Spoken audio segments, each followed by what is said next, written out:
How are you? I'm good. How are you? Thank you for that lovely introduction. I mean, we're out of time for the interview, but we'll be all right. We'll be all right. It's an interesting time to talk to you because I'm talking to you before the book has come out. This Yeah. incredibly personal book of stories from your own life. How are you feeling right now, sort of on the precipice of this thing coming out? Great question. I'm sort of actually, as it relates to the last essay in the book, I'm sort of accepted that I'm no longer in the driver's seat, and what's going to happen is going to happen, and how people are going to read it and receive it, and how it's going to be covered in the press. I've done everything I can, and now I'm just letting my baby out into the world, is what it feels like. I'm glad you're able to do that, to not to try to control it, even though when it's going out. I think I've accepted that I can't. I've definitely have spent the past 3 years thinking about control and how to control this narrative and writing these essays. But this is the part where I have to let go. So I'm trying to do my best job of accepting that. Well, I thought we could start with the quote you used to open the book. The same quote. It's by the writer John Berger. It reads, "You painted a naked woman because you enjoyed looking at her. You put a mirror in her hand and you called the painting vanity, thus morally condemning the woman whose nakedness you had depicted for your own pleasure. The real function of the mirror was otherwise. It was to make the woman connive in treating herself as, first and foremost, a sight." Tell me about starting the book with that quote.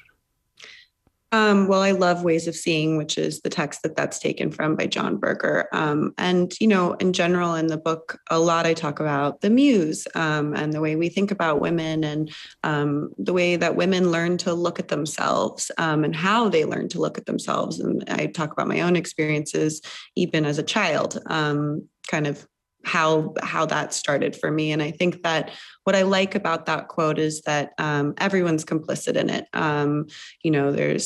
There's I think a tendency to sort of blame the woman, and we live in a culture where everybody's talking about narcissism and young girls and how obsessed they are with looking at themselves. And I think a lot of the time we sort of blame young women for that. But instead, I like the way that Berger sort of puts the responsibility on the person who handed the woman the mirror and painted her.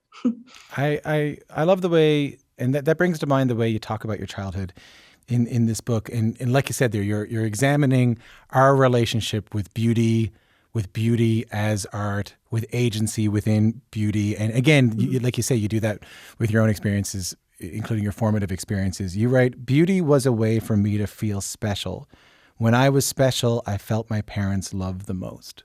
Could you tell me more about that? Yeah, I mean, I think that,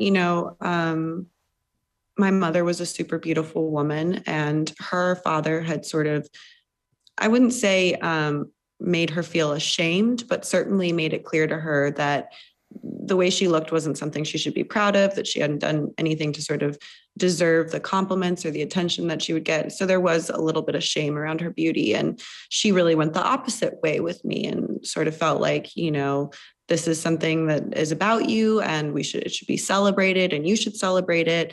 And as I got older, said, hey, this could be an opportunity, a way for you to secure your future. My parents wanted for me to have money for college, and all of that. So I think that, beauty is a way for all of us to be special, and particularly women and young women. We know that it's something to strive for. We think, I know in my experience, and I write about this as well in the book, is that the most powerful women, it seemed to me as a young person, were the most attractive, most beautiful women. So I prayed for beauty as a young girl. I wanted to be beautiful. Were you equating beauty with love? I think that I was equating specialness with love. And certainly, having people say, oh, she's so pretty or whatever felt like a way to be loved. What does that do to you? Oh, well, it does a lot. I know it's I mean, it's a bit broad, I know, it's but a big question. yeah. It's a big question. I think that very early it builds a self awareness that a lot of women women know, which is sort of the sensation of being able to be outside of yourself and watch yourself and know how you're being perceived, even when you're totally alone. I think women are kind of always like aware of what they would look like from the outside, and especially as somebody who started to make a living based on being good at that. Essentially, being a good model means that you know the right poses, you know the angles of your face and your body that will be photographed the best. It makes you become very aware of the exterior parts of yourself rather than the interior parts of yourself. And the exterior parts of yourself come to the fore in the first chapter of the book. Blurred Lines, all about your experience working on the music video. Actually, I'm going to stop you. Of course. Now Beauty Lessons is actually the first essay in the book. The galley Blurred Lines was first essay, but I switched it. I got the collector's edition. You do. You have the very rare edition. Why did you make the change? Because I felt very worried about people who have preconceived notions of me picking up the book and starting to read Blurred Lines, or even just seeing the title and thinking this is exactly what I expected it to be. Even though I do hope that the essay has a lot of nuance and people would sort of understand that the rest of the collection is more than a celebrity tell-all. I didn't want it at all to feel like a book that I didn't want it to be. And Beauty Lessons, I think, is a little more unexpected, and it starts with my childhood. So it felt fitting that it would be first. It becomes very clear in the Blurred Lines essay that, like you said, your interior self was sort of left out of the picture around the debate around you in that. And I just want to catch people up here. So the music video by Robin Thicke comes out and you're in it, and there's all these sort of think pieces and people accusing you of being anti-feminist, people accusing the video of being anti-feminist because you're in your underwear or you're topless. Mm-hmm. What was it like to be at the center of a debate like that in really a gig that was relatively new to you? Yeah, I mean, I was 21 and I dropped out of college to model. But in some ways, the conversation and sort of like feeling like people were judging me or coming after me for the way I had represented myself as a woman didn't feel that new. So I had sort of a built-in defiance. My mom was a feminist, and we talked about politics a lot around the dinner table. I had been used to the dress codes at school and, people telling me to cover up and to represent my certain way that I'm going to make men or women feel uncomfortable. And, I think with my mom's attitude, I developed this stubborn attitude of if feminism is about choice and, look, I can succeed by commodifying my image and my body in this world. And isn't there some kind of power in that? And maybe that falls within the confines of feminism or the definition. But I will say it also was really it was weird. I was a kid. All of a sudden I felt like the world was coming at me. But I also think I had sort of, a tough skin already developed. So I really, I had never heard the lyrics to the song before. I hadn't really paid attention to them on set. And, what I read about in the book is that I'd felt really comfortable on set compared to a lot of jobs I was doing at the time where, I really did feel like just a mannequin, like a body. I was doing like e-commerce for Forever 21 and stuff. So you would just shoot the front, the back, the side of a shirt. And, it doesn't really matter as long as your measurements are the right thing, like that's that. And you move on and you sell those clothes. So this was fun. I was with a bunch of women and I was enjoying myself dancing around. I felt like kind of expressing myself. So, yeah. And your life just changes. I mean, it's so rare for something to happen like that to someone's life. And I can kind of see in the book you sort of going through that in a very human way of just like, one day I can't get into a restaurant and the next day any table I want. Yeah, it was really bizarre. And it was, Instagram was sort of just starting. So it wasn't like overnight I got, my followers definitely jumped, but it wasn't, I feel like now, when somebody becomes famous overnight. For me, it was a little bit more abstract. I was like all of a sudden being recognized on the street or, people who I hadn't talked to for a long time were reaching out and saying like, oh, you're famous. So in some ways it took me a long time to even sort of realize what was happening, I'd say. Now I look back on that time and I think like, oh my God, what an insane time in my life, but it didn't even hit me totally. Did you learn something new about it, writing about it? Yeah, I did. You mean the experience of becoming famous I mean, just that specifically? whole time of your life, yeah. Yeah, I guess, you know, for a long time I sort of felt like, well, you didn't play everything perfectly. And I was kind of hard on myself. Like, you should have done this differently. You should have, worn this to this event, or been, buddied with this person, Yeah. or, done whatever. And I think writing that essay, I sort of forgave myself a bit, because I realized how young and sort of like naive I was in many ways. I've been trying to do this thing with myself where if I'm really being hard on myself, I try to say like, how would I, if I was watching me as somebody else, Mm-hmm. would I be judging or would I be forgiving?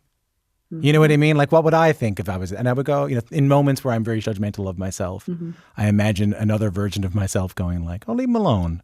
Give him a break. Give him a Yeah. break, you know? I think a lot of, I don't want to say that this book was like written for that reason, but it did sort of grant me that permission. There were a lot of experiences that I had a lot of shame around, and blame myself and writing them, and being able to have the perspective that writing gives you, rereading it, and even, having other people read it and say like, wow, I see this thing so clearly as this way, which maybe is different than how I even had thought of it. It's allowed me to do that a little bit more, which is nice. I should mention that in the book you outline a sexual assault that happened to you on set where you allege Robin Thicke groped you while you were shooting the video.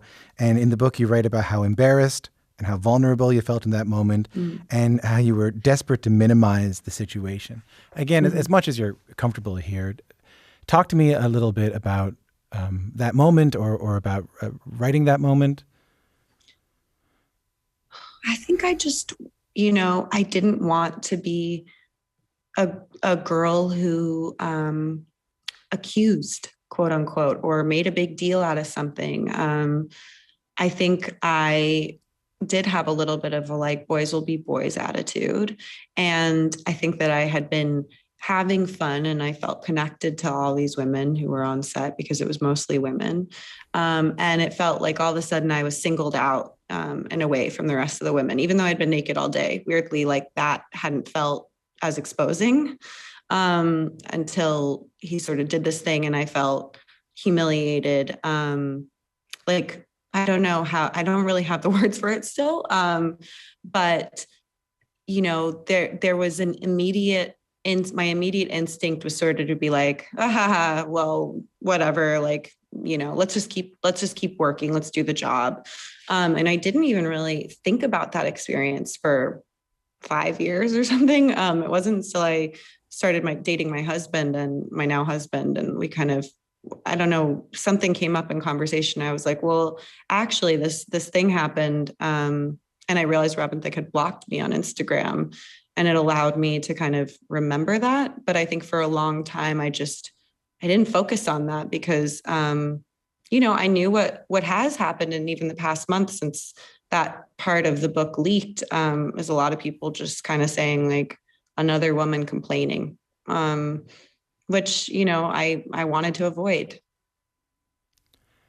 It's I don't want to be dismissive, but it's ironic that a book about control, a piece like that, would leak without your control. Yeah, I went through it. I'm not going to lie. When that happened, I felt like writing the book was a mistake and publishing the book was a mistake. I've come around a little bit more now, and we'll see how I feel next week when it comes out. But all I can hope is that people will read my story in my own words and understand all the nuance and the complexity that I'm trying to get at, and even understand myself. But yeah, watching it kind of get turned into this like clickbait thing where,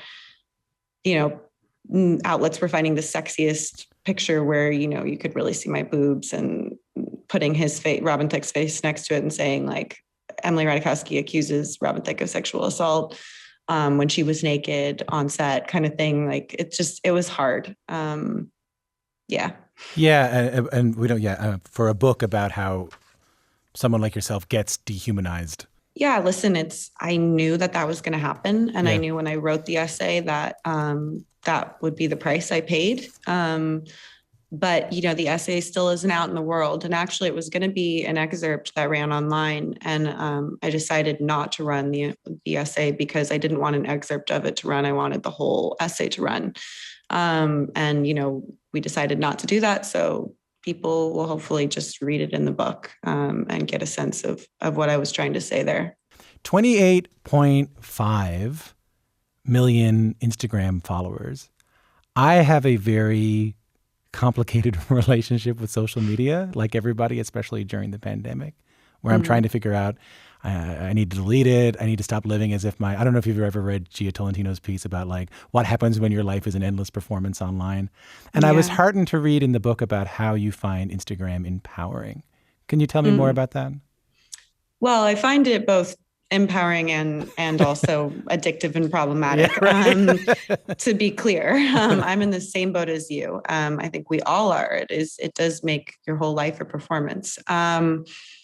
But that being said, as a young model who was sort of being shot by other people, the images were being selected without any of my opinion. Everything my body would, when you're a model, you show up to set, they do your hair and makeup, they dress you however they want. You don't get a say, which is, part of the gig. Mm-hmm. But through Instagram, I was able to represent myself how I wanted to. So, as a young woman who was really interested in cultivating an image, it felt like the only place that I could have control. I mean, that comes up in Buying Myself Back in one of the essays in the book where you write about realizing your image is not yours through a few different experiences. One is involving the paparazzi, one is involving the American artist Richard Prince, and one is about a book of photos of you that was released without your consent. What do all those stories have in common for you? I mean, I feel like it's a weird barter system or something. Like, I think it's about the transaction that I sort of maybe, I'm complicit in, but not totally giving my consent, which I think is a lot of women's experiences in general. But for me, it was around image. So, with paparazzi, it's like you sign up to be a celebrity or you become famous, which, I didn't totally know I was going to become famous, but I did. And I profit off of my fame. But then all of a sudden you live with, essentially every move is photographed. And, now I got a son and even he's being photographed. And there isn't consent in those images. You just walk down the street and then they're taken. And at one point I posted one on my stories where I have this big bouquet of flowers and my head is being blocked. And I said mood forever, I think, to make a point about how I felt about being photographed on the street outside of my home. And I was sued for posting that image for copyright infringement. So even though it's my image, it's, what makes the picture valuable is that it's a famous person. You don't have any rights to that image, even when it's taken without your consent. So I think that's really kind of the first example that I like to lead with when I think about these things. But yeah, I've had many experiences with that, even ones that are not in the essay or in the book. I love the story, and I don't think this is in the essay. I think this is since then, that you ended up taking one of those pieces that was published without your consent, and you didn't make any money from it. You know what I mean? Like they make all this kind of money in selling art, and you sold it as an NFT for how much money? I think it was like $180,000, How did which that was feel? cool. Well, it felt really good, but I have to tell you that in the time since, I've had to spend that in lawyers' fees fighting a paparazzi.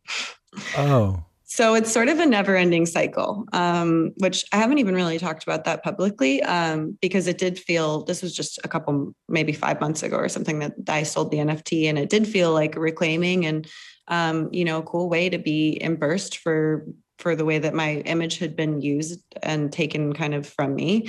But yeah, no, it's a never ending cycle. I'm continuing the fight. But it seemed meaningful symbolically, Definitely. I mean, I think that, the internet in its ideal form is this like democratic place where people can represent themselves how they want to be represented. And I think for women with revenge porn, that's totally just been taken out of our hands. You don't have to be a famous woman to be afraid of, an ex-boyfriend posting a personal photo of you. And with NFTs, it's one way that maybe women can take on, in the same way that there's a conversation around OnlyFans.